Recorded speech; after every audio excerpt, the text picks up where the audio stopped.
Hour 2 Overdrive continues, brought to you by FanDuel, bringing you everything from the opening line to the final score. Brian Windhorst in about an hour on what he can make of the new head coach in Toronto and the future Messiah is going to lead the Raptors in. We'll get to that with Windy in about an hour. We've also got Game 5 of the NBA Finals tonight. We got Pierre LeBrun will join us here in a few moments on Game 5 of the Cup Final tomorrow in Vegas, where your boy, the handler of the Cup, he'll be there bright and early. The Cup will be in the building. Phil Pritchard will be in the house. No rainstorm to hold them up. No nothing. Do you remember how mad Gary was? Chicago. Was that in 13, I think? Maybe 15. Furious. Sitting there waiting for the Cup to arrive at the rink. Because of a rainstorm in Chicago. It was rough. It was a bad rainstorm. Sure. Could have got there at noon, but hey, what are you going to do? Right? Just cut it close. Why would you want the Cup to be in the building? I'm telling you, let's see if FanDuel gives some odds as to Bill Foley getting the Cup first if they win. I haven't seen anything established. I can't imagine they're taking bets on that. But a hypothetical line at a minimum, we need our friends at FanDuel to hook that up. Or how quickly he gets on the ice or gets his hands on the Cup. Like, I really think Bill Foley, the owner, He's going to want it quickly, man. He'll be prominent. I'm telling you. He'll be very prominent tomorrow night. He'll be down on that bench. If it's a blowout, he'll be behind a bench with 2 or 3 minutes to go. Yes. It'll be effectively, Bruce Cassidy, you're an assistant coach now. Go stand down there. And I'm running the bench. No, he won't be on the bench. He could be. He was on the bench for warm-up, games 1 and 2. Yeah. He'll be on the bench for warm-up in Game 5 for sure. With the Cup in the building, 100% there. He is going to be, I don't know. It will be, it'll be a great experiment to see. Because he might change the dynamic of owners getting involved in the NHL tradition. Yeah. I don't know. I hope not. Why not? Like, why not switch it? You see so many things different.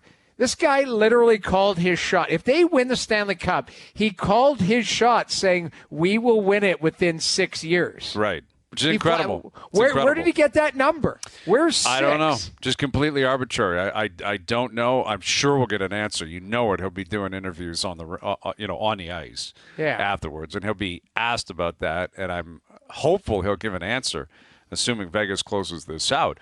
But in all seriousness, we goof about the helicopter, the kind of heroics, the down by the bench.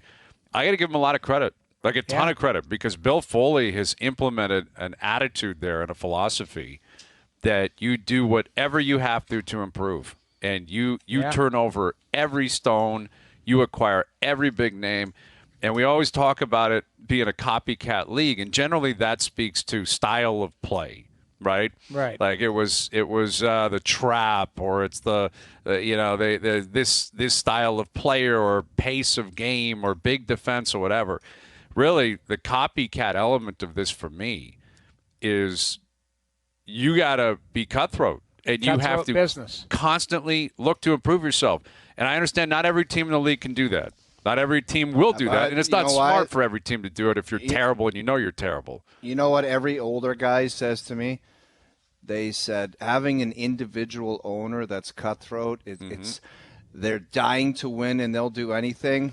The situation here in Toronto was talked about a lot with all of my older buddies. They're like, when you got to run everything through 2 companies that can't stand each other or are warring factions, whatever they are, it's a difficult transaction because that's just the way it is. When you have one guy, those things are a lot more easy, right? Yep, that's valid. You can pick up the phone and say, Bill, this is what we're doing.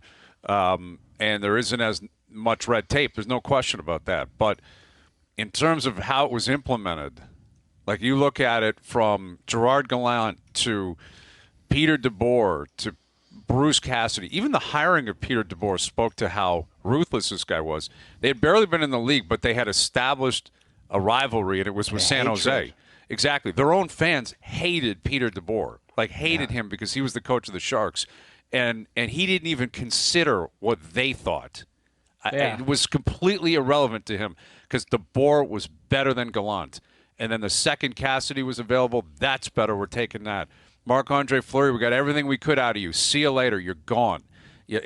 I give him so much credit. I give George McPhee credit, Kelly McCrimmon credit, Bill Foley credit, because they've just immediately stepped in and said, we're not accepting just this is good enough. It's just we're constantly going to improve, or rolling and it back, fleece people, or rolling it. And a lot of these moves, they took big swings. They had no idea if Jack Eichel would be healthy again in his career. Like, that's a big swing because, by all accounts, he believed he was going to be healthy. But you know how physical it is. He takes a hit like that in the regular season and twists his neck. Maybe he doesn't come back. Like, that's right. Mark Stone had 2 back surgeries. Now, everyone says they were hiding him until the playoffs, all of that, cap manipulation. Could be true. End of the day, they're in the Cup final. They're 1 win away from winning the Cup. So by any means necessary, they've done it. Here's Pierre, LeBrun, our TSN hockey insider, joining us here on the Maple Toyota Hotline. Just talking about the nature of the sport, Pierre, and the copycat element of every Cup winner. What is everyone else going to take from what they've done? What do you believe that is in Vegas? Well, I wrote about this a couple of days ago, but this is a big, big blue line group. and it kind of flies in the face of, a lot of the analytics and the way that I think the modernized philosophy of some of the players that should populate your blue line. These guys, these are big boys.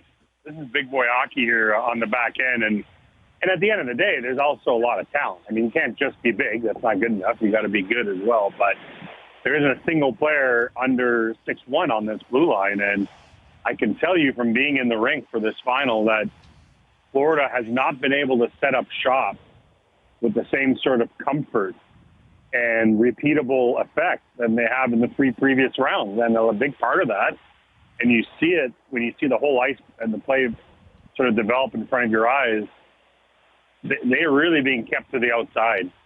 And it's not, it's not of a big, bad, bruising blue line.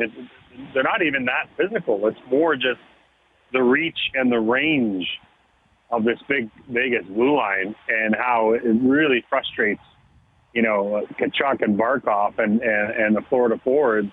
And they've admitted that. They're trying to find a different way to produce offense. But I don't believe in copycat. I think there are different ways to win championships. I don't think everyone should be trying to do it the same way. But if you ask me what really has struck me being here at this final for the last, I guess it's 12 days now, it's the size and strength and mobility of that Vegas blue line. You kind of answered my question a little bit. We throw out the cliche copycat, Pierre. How many teams would actually apply it? How many teams would view their defense core and say, that guy's 5'8" and gets 14 points a year, let's move? Like, how many teams are going to do that and say, we got to get bigger and stronger on the back end? Yeah, and dog. Listen, there's still room for the 5'8" guy. I think, though, you have to find the balance in your lineup with it, right? Pierre, just let me say this. I've only got room for the 5'8" guy if he's quarterbacking the power play, like a Rafalski, and he's getting you a lot of points, and he's not a liability. Because if you're a liability and you get pushed around the playoff time, I got no use for one. Well, and we talk about copycat. You know who they're copying? Tampa. That's who they're copying. You know who's been the biggest? I was just going to get to it, Brian. Exactly. That was part of my piece, is that it's not like Vegas is the first team in the last few years to figure this out. They've just, I guess you could say, gone all in on it. But even the smoke and mirrors Habs team that went to the 21 Cup Final relied heavily on what I call the big trees on the fence, tree trunks, right? Weber, Petrie, Sherratt, Joel Edmondson. But you're right. When Tampa really got over the hump, part of it is, look how big their blue line was. Again, super talented. But Hedman, Sergachev, Ryan McDonough, when he was still there, total shutdown guy for them. These are big, big players. And the other part of having these big players is that there's a durability aspect to it, generally speaking, that you can sustain 2 months of a playoff grind a bit better when you're built when you're built that way. And, Chris McFarland is someone that I traded messages with about this very theory because, his blue line wasn't quite as big last year.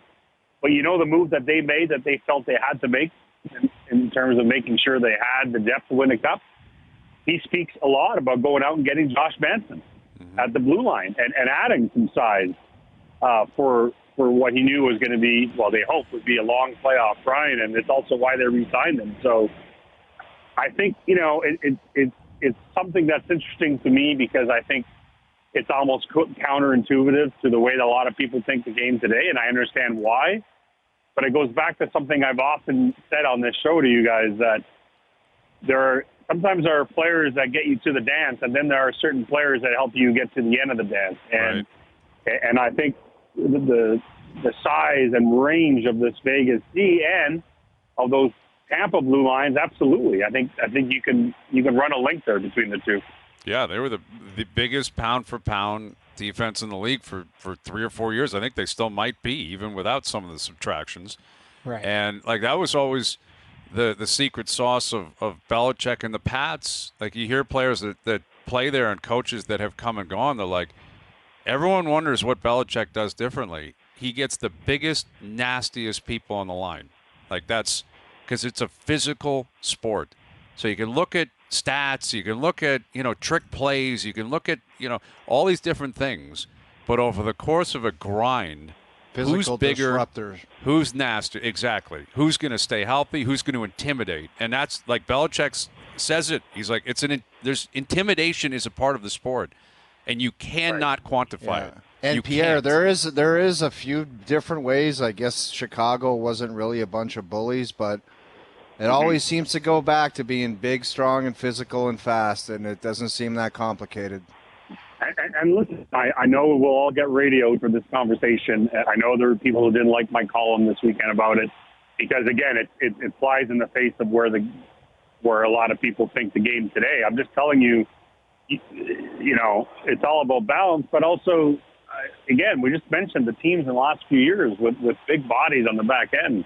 It is what it is. I mean, I don't know why you want to argue about it. It's fact. It's clearly, right. It's clearly a factor. The other thing I would say, because I heard the preamble that you guys had about the Golden Knights management going into this, I will tell you that, Kelly McCrimmon met with the media on media day before the Cup Final started, and it was clear that I think he had a couple things that he wanted to get off his chest in a very diplomatic way. But, it's not a team that gets covered that much during the year, right, in terms of the national media. And if there's one thing that clearly I think has annoyed the Vegas management is this notion that they've just been people that want to go out and get the next shiny toy every time there's a shiny toy available. I think they take offense to that. And his point to me was, we wanted to go out and find a number one center, and we got him in Jack Eichel. We wanted to go out and get a number one defenseman, and we got him in Alex Pietrangelo. Those weren't decisions made because suddenly there was a shiny toy available. Those were all part of a plan that, frankly, if you listen to them, started almost from the moment they lost in the Stanley Cup Final in their inaugural year. They knew that was a bit of a reach. And they knew that team wasn't a true contender, and they set out to actually build one. And, well, it looks like they did that. Absolutely. Talking about the Stanley Cup Final, Pierre, if it ends in next game or the following game, we're in the off-season business. Who do you think is in probably the most selling mode or probably the most noise will be around? If I gave you a choice, would it be Philly or Winnipeg? Yeah, I would say Winnipeg, Philly, even Calgary to some degree, depending on the decisions from some of those players that have a year left on their deals. I mean, those are all excellent choices. I mean, we had talked about this throughout the season. Winnipeg is not surprising. I mean, Dubois just, his agent obviously last week, he talked about insider trading. They obviously made it official last week in the Combine and said that he wasn't going to sign. But, I can tell you, Connor Hellebuck isn't interested in signing an extension there either. I think Mark Scheifele is going to be traded. So there's a lot going on in Winnipeg. Philly, what I think is actually, I mean, I'm happy to see this. Not happy to see guys getting dealt, but Danny Briere has the backing of ownership there to actually do a proper rebuild. And to be honest, that's almost never been done in Philly. So I'm excited for him that he's got the backing and, well, let's put it this way so far, to dismantle a lot of that team and to make the kind of long-term decisions that, frankly, the Flyers have really never been associated with. So I think that's absolutely a team to keep an eye on. A name that I threw out there last week was Travis Konechny because he's arguably the most talented player in that team, and they are absolutely taking calls on him. But again, not just to get rid of him, obviously, more to the idea that if there's a deal that helps them long term, then they will do that. So yeah, the Flyers are making news, and the Jets, and it's going to be a crazy couple of weeks because I think some of the players you can trade for might have more impact to your roster than the players you can sign July 1st in free agency. It's not a great crop. It's not a great crop this year. Yeah, that's a good point. There's not, massive name value in terms of free agency. So via trade could be the way to go. What about the local team up here, Pierre? Like, still no news on Sheldon Keefe. No real rumors in terms of signings and extensions. What do you think's going on behind the scenes up here in Toronto? So, yeah, I mean, I think that, first of all, when it comes to Sheldon Keefe, I think Brad Treliving is still evaluating that situation. When it comes to the core four, I think Brad Treliving kind of hinted at what he felt at his introductory news conference, because it's been backed by what I've heard from other teams who have talked to him, is that I think he finds it pretty difficult to replace a guy like Mitch Marner. I don't think he's too interested in that idea of moving him. Obviously wants to sign Austin Matthews. I think the interesting player in all this is William Nylander, and I think on the surface, the Leafs will try to sign him. But I would also say that William Nylander's agent is Louis Gross, who happens to be the same agent for Johnny Gaudreau. And there's a pretty, close tie in there to Brad Treliving. And I think that my impression of that situation is that Brad Treliving wants to extend William Nylander, but is not interested in doing the kind of song and dance that could last several months, because he's kind of been there, done that with this same agent. So I would say read between the lines on that one.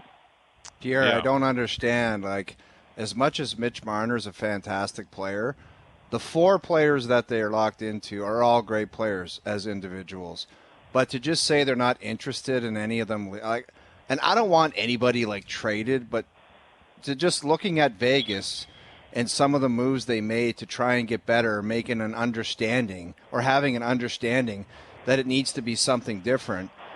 And it doesn't bother me. It's just I don't know how you look at that and say, maybe we need to just make an adjustment here and just go at it a different way. Maybe a different player. It's like I just said, it might end up being different if they can't sign Nylander anyway. But, yeah, and listen, I'm not saying that Treliving has told any of these guys they're definitely not moving, but my point is I don't think he's interested in moving them for the sake of that. It would have to be something that makes all kinds of sense. And again, I think his initial feeling is that, how easy or difficult is it to replace a player, especially of Marner's talent. And I don't blame him. I get that. I mean, so I think that's the starting position, and I think it mirrors how Brendan Shanahan feels. And I think no surprise that Brendan Shanahan, hit it off with Brad Treliving when those guys were interviewing, because I think that they shared a similar vision about what this core can still accomplish, or at least some members of this core. For me, the most intriguing name out of all of this, and obviously closer to the heart just because I'm a goalie hugger, is Connor Hellebuck. Because I think there's teams out there that covet a number one, and this isn't a guy who's 36. He's still got a lot of good hockey left him. Yes, he's going to make a lot of money if he ends up signing an extension, but I think there's 4 or 5 teams that would be lined up for that goaltender and his services. Maybe more. You're right, maybe more.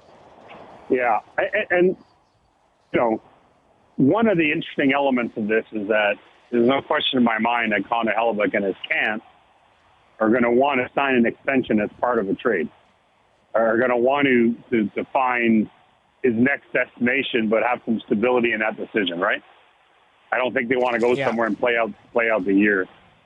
And therein lies the interesting question, because I think from what I gather, we're talking about, I think the only two guys have been most often nominated for the Vezina, I think, in the last 5-6 years are Connor Hellebuck and Andrei Vasilevsky.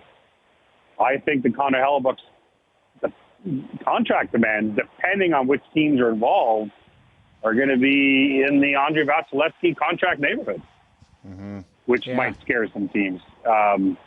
this is it. This is the contract here coming up for Connor Hellebuyck. Now, I say probably because I suppose that if there's a certain contender that only has limited room that appeals to Hellebuyck, then, maybe he's willing to adjust those contract parameters to some degree. But my point is, there's no denying Noodles. Connor Hellebuyck's the best goalie available right now in the offseason. But there's also a salary cap. Yeah. And most of the teams that are that close to being right here in the Cup final don't have a lot of room under the salary cap. So that's where the fit gets a little more intriguing. With Pierre LeBrun, our TSN Hockey Insider.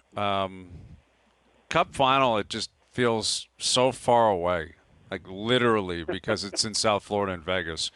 Like, you're a Canadian, Pierre. You've covered so many Cup finals. What's this experience been like for you? Vegas, Miami. Like, put that into perspective for us. Well, I was laughing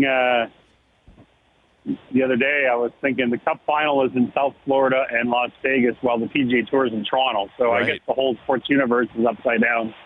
And in fact, yesterday, I was able to watch most of the final round of the Canadian Open during my 2 flights from South Florida through Detroit to Vegas.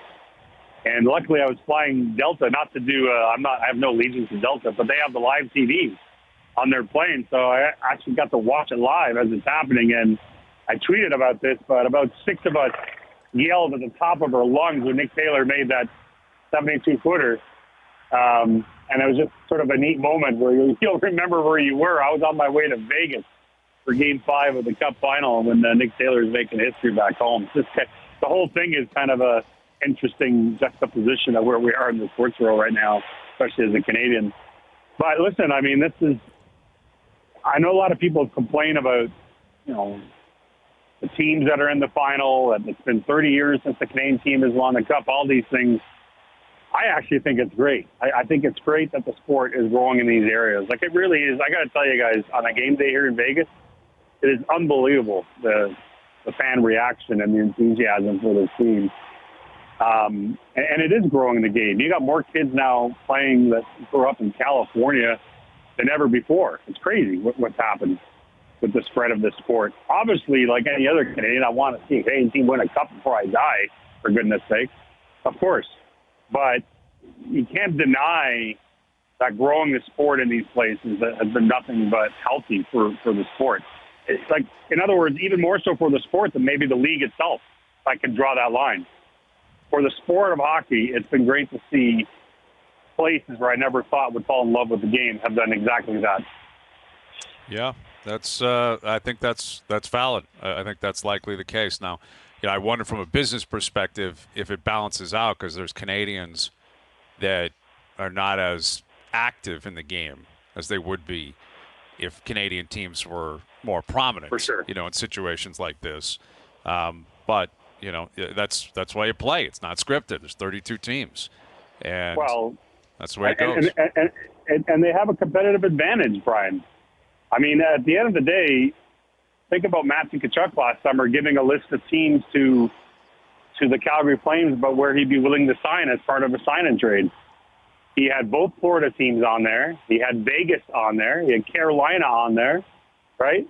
I think he also had Colorado, who just won the Cup. And he had St. Louis, obviously, with some ties there. But my point is, he's no different than a lot of other players. Vegas and Florida and Tampa and Dallas, which has no state income tax, Nashville. These are the markets that are routinely listed by high prominent players who are looking for their next gig. And you can complain about it all you want. You can bury your head in the sand. But it's something that other GMs, when I talk to, who are not in those places, they just acknowledge that they got to deal with that. It's not a level playing field from that perspective. Well, with that, we'll let you go, Pierre. We'll let you get back to the grind of Vegas and enjoy Game 5 tomorrow night. All right, I'm going to go write my column on Alex Pietrangelo, boys. There you go. Good King City boy. Good King City boy. Thank you, Pierre. All right, see you, boys. Pierre LeBrun joining us here on the Maple Toyota Hotline. Build your next dream Toyota at Maple Toyota.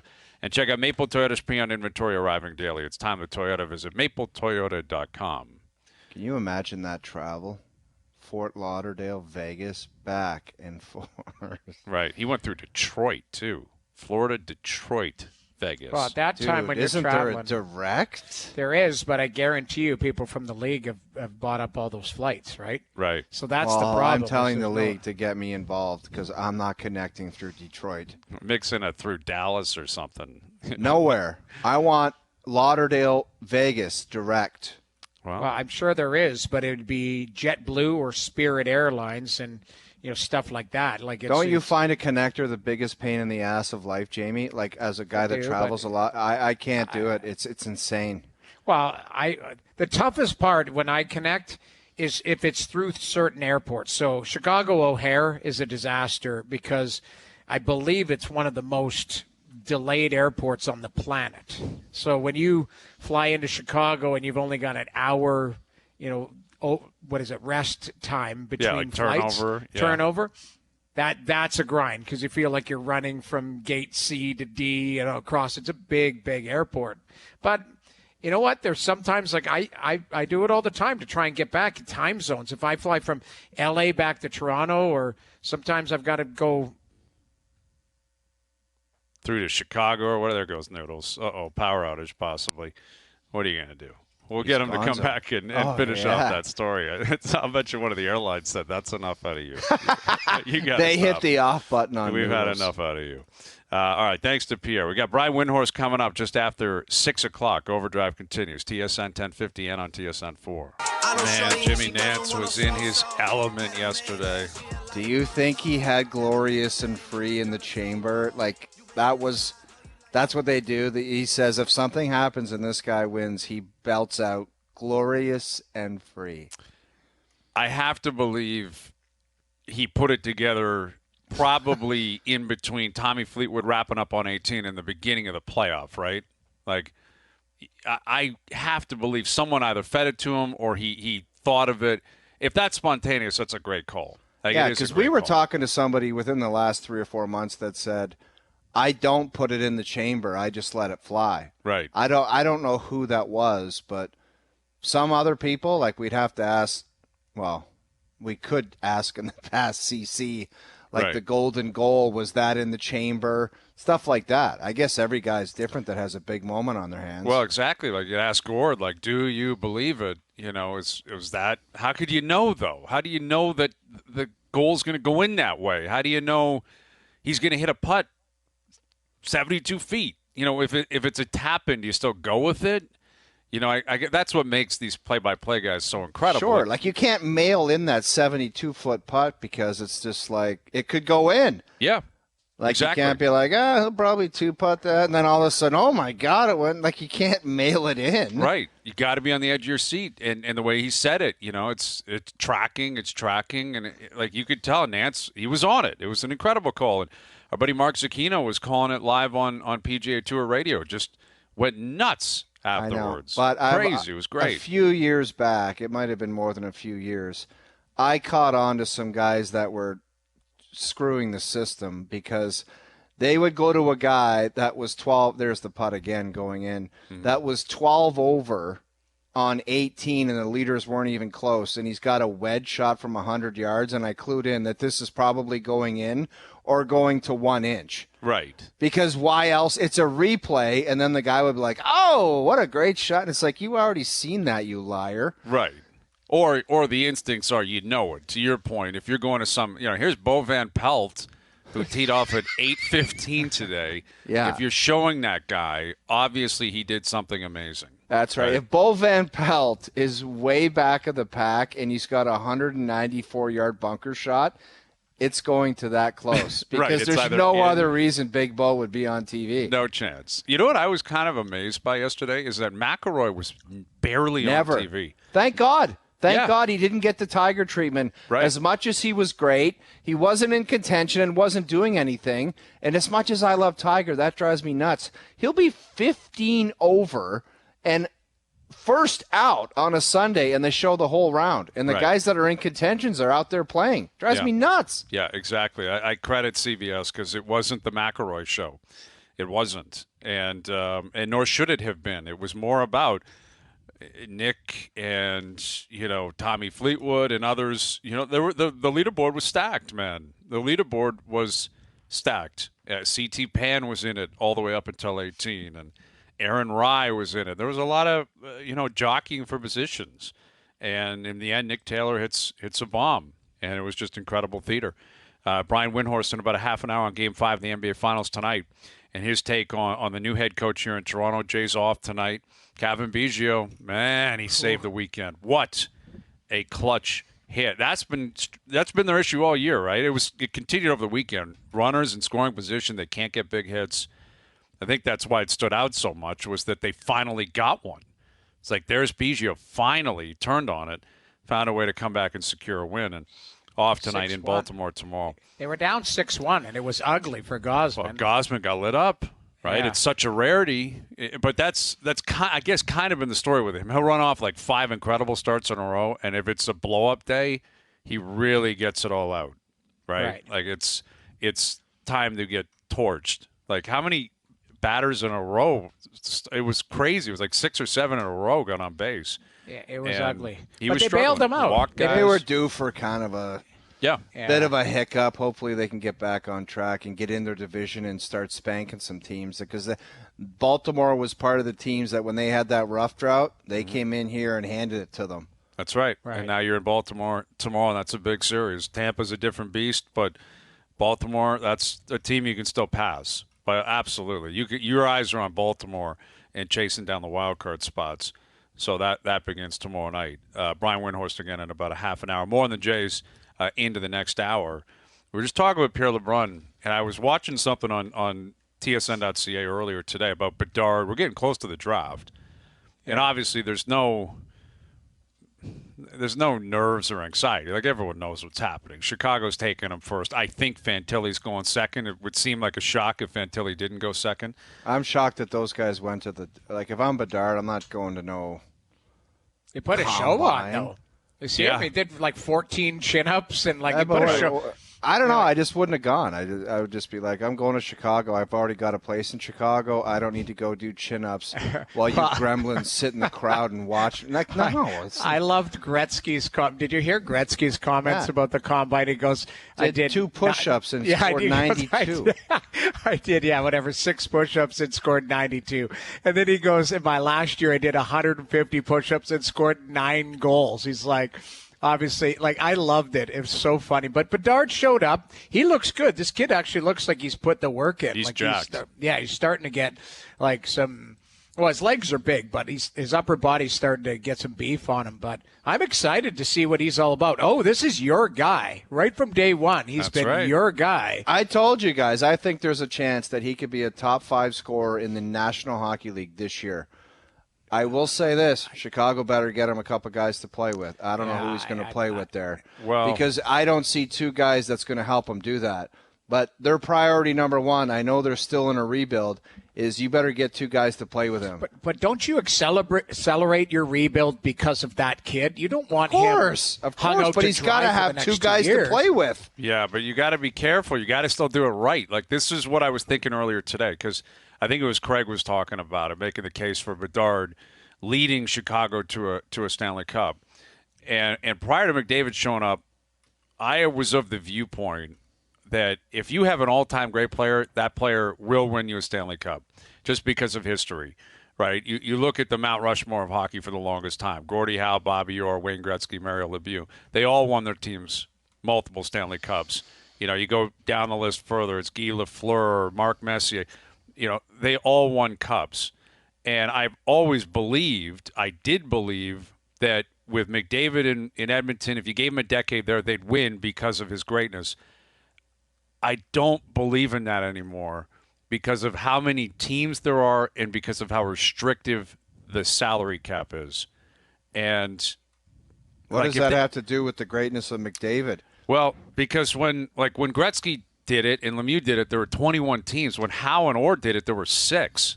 I know. But the salary cap has nothing to do with them believing in Jack Campbell and Stuart Skinner. Sure, that's Edmonton's fault. But here's the point. If there was a salary cap in 1980, by 84, Coffey wouldn't be there.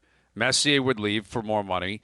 That's my point. Is and the same thing. The 91-92 Penguins, you couldn't have in a cap era Mario, Yager, Francis, Paul Coffey, all in their prime. I agree with what you're saying. They'd all make so much money. They'd be like, it can't work. You got to get those players locked up, and then it comes down to smart hockey decisions after that, and that's on. Well, I'm not saying it's an impossibility, but I'm just saying it's not like it used to be a formality. And let's now say I don't think it is the cap anymore. makes it a lot more difficult. And the amount of teams. They could expand to 34. Like 34 teams, that it is going to be that's death insane. march. There's not enough. Wow. There's not enough players to put 23 skaters, NHL quality skaters right now. You add 2 more teams. Give me a break. It'll be watered That's ridiculous. down, or it'll extend the careers of other guys, which I think is great. But if you want to talk about the NHL, like, come on. But here's the thing. I'm going to say something that proves against the theory that I have and yours.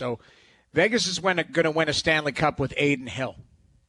Like that. And so copycat league, and I hear this all the time, and it drives me nuts because this is an analytics term, replacement level.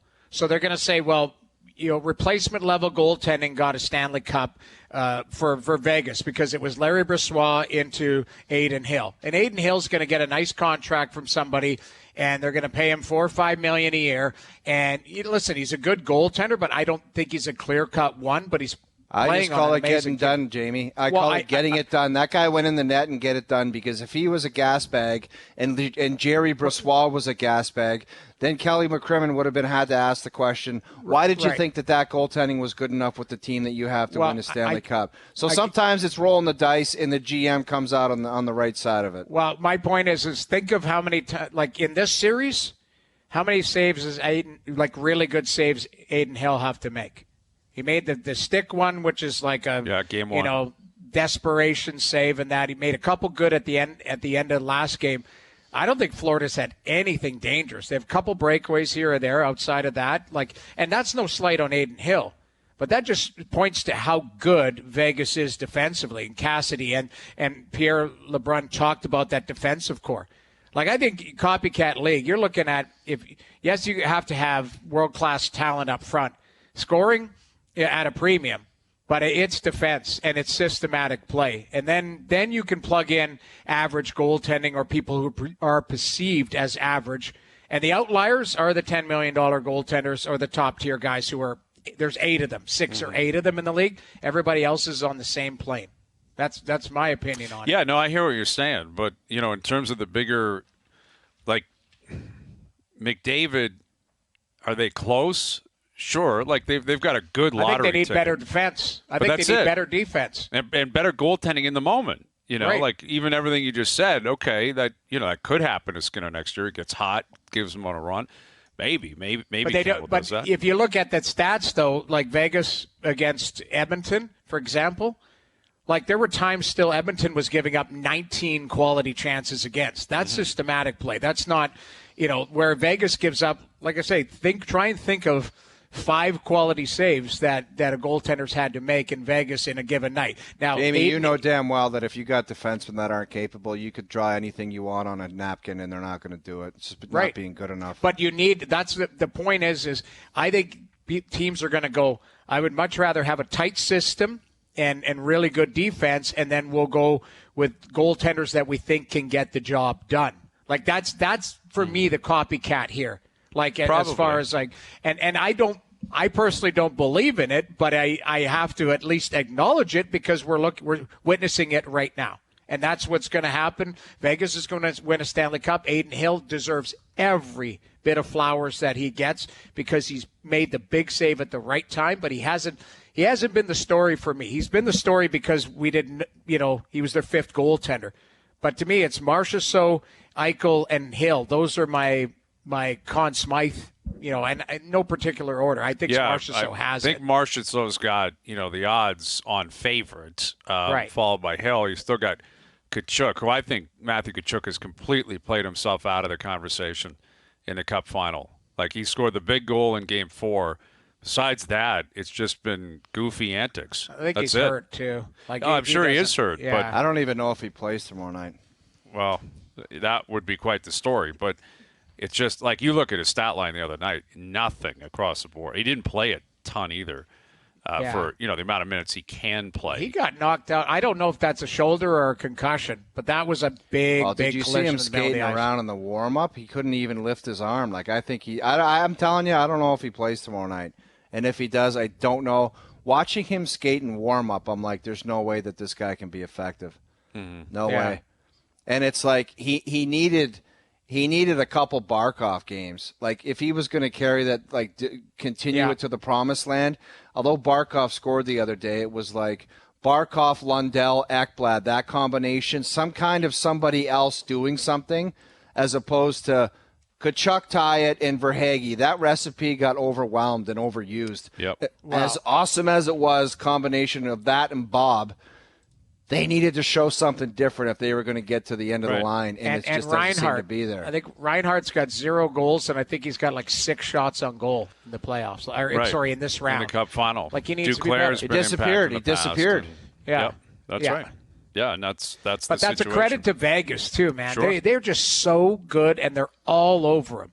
Like, that fourth line, you want to talk about size, speed, skill, everything. That fourth line is just, every time they go out, there's some form of, like, momentum that they get back because they're working hard, and then their top guys take over. Sure. Overdrive brought to you by FanDuel, bringing you everything from the opening line to the final score. We'll get to something to chew on later this hour. Brian Windhorst of ESPN in about 20 minutes. More on the Jays weekend against Minnie as well into the final hour. Overdrive continues. TSN 1050 and on TSN 4. Something to chew on is brought to you by Boston Pizza. This summer, whether you're in Moose Jaw or Moncton, there's a BP patio near you. Join us for a long lunch or a late night. We'll see you for a pint on the patio soon. I'm sure the Boston pizzas across the country would have been going nuts yesterday with Nick Taylor. Crazy with that on the TV, man. Yeah, that's what you're looking for. Patio, TV, sound up, going nuts. And we're asking, where does Nick Taylor's putt rank among the all-time great Canadian sporting moments? A lot of people tweeting in, posting on Instagram, so many different, lists. I think it depends on how much you love golf, clearly, because right, if you love golf, it's going to be higher in your list. I'm not a huge golfer, you guys know, but I was tweeting you guys or texting you guys. I was on the edge of my seat. Riveting. Like, I was engaged because it was so exciting. Like, I don't know where, golden goal, there's a few things, but it's got to be right there. Like, if it's not top 3, it depends, again, if you're a Raptors fan, all of that type of stuff. Like, but it's right up there. Well, that was amazing. And I think you got to separate them from a team sport, right? Like the Kawhi shot, the Joe Carter home run, that's Toronto. Yes, the whole country can jump on board. But this is a Canadian at the Canadian Open, which I think puts it in the same vein as like Olympic Games, right, and World Cups and stuff like that. Right. I think that's Golden the category. goal, man. I think it's a top 10 Canadian sporting moment. Yeah. I don't know. Yeah. I agree. I think golden goal. I think 72 Summit Series, clearly. I think 87 Gretzky to Lemieux. I think, Bianca Andreescu winning the U.S. Open for sure. Mike Weir winning the Masters. Alphonso Davies scoring at the World Cup. The women winning the gold at the Summer Games a couple of years ago. And it's in that conversation, it's in there because of it being a Canadian Open, a Canadian, the theatrics of it all, a fourth playoff hole, a 72-foot putt. Like, that's what if it was just Nick Taylor won the Canadian Open by 5 strokes, it would be different. It would be. Yeah. It had to be a playoff. It had to be a 72-footer. Like, let's say he missed the 72-footer but had a tap-in and Tommy Fleetwood didn't make his putt. How different it would even feel. No right? kidding. Like, Yeah, it had to be the 72-foot, 6-inch putt to put it on that level. If it's not, it's not on the same level as Andreescu, Weir, the World Cups and all that kind of stuff. But I think I literally the jumped of the up moment, and I said, holy bleep, I cannot believe it. It didn't seem real. Right. Like, that putt never goes in. Never. In any golf, anywhere. Never. it's a movie. Well, Although was a movie. your boy Raining. Harry Varner sank a similar putt a couple years ago Right. in the Middle East to win like his first tournament in a long time. It was that long too. Right, you're right. I remember that putt. Yeah, that's what it is. It had to be – the putt has to be a part of it to put it up with majors and World Cups. But I think because it deserves in that same realm. It's in that realm for sure. It's a Canadian iconic moment that will be remembered forever. Where were you when Nick Taylor made the putt That's all it is. Nick Taylor's Yep. putt. He'll never have a bigger one. It'll never be anywhere close to that, even if he wins a major someday. And I wouldn't be shocked if he did, because that guy's got ice in his veins. Dude, he's got game too, man. Yeah, he can got play game. golf, man. He was #1 amateur in the world. Like, if you got to that point, that's how good you are. Like, when you're young and you're the #1 amateur in the world, you're a legit player. Only man. you would know that. Well, he's my guy. Your He's my buddies. guy. FaceTiming. Yeah, and that's a 4th Canadian that's won on tour this year. We're in the middle of June. Pretty good. Pretty good. Final hour coming up. OverDrive continues. TSN 1050 and on the TSN app.